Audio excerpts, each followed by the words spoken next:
Johnson building in Lansing with Eric Ambrosius. We just came out of the hearing for the Taxpayers for Accountability. So Eric, I just wanted to get your reaction to what you heard in the hearing this morning. Well, it is certainly a sad day for our great city, and the fact that we had to come up here for this hearing and the viciousness of those flyers from a couple of years ago that were certainly false.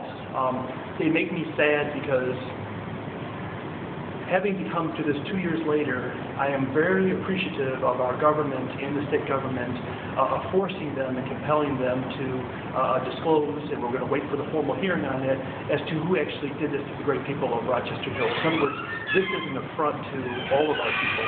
And I think why I feel the most sad about it today is because if this was done to me, this could be done to your son, to your daughter, to your husband, and to your wife. And that's why I'm here today, because this is not good for the great city of Rochester Hills.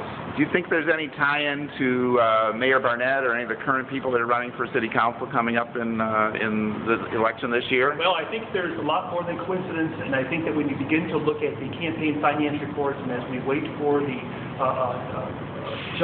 judgment here, we'll all get a fix on that. I'm going to hold off on a formal statement of that until I wait for the judge's rendering.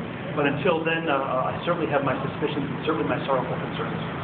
Were you surprised that Mr. Bosnick brought up Ruth Johnson? He actually wanted to have her appear today to testify about the meeting with Lorraine McGoldrick? I'm not surprised about any of this anymore because it's all so sad.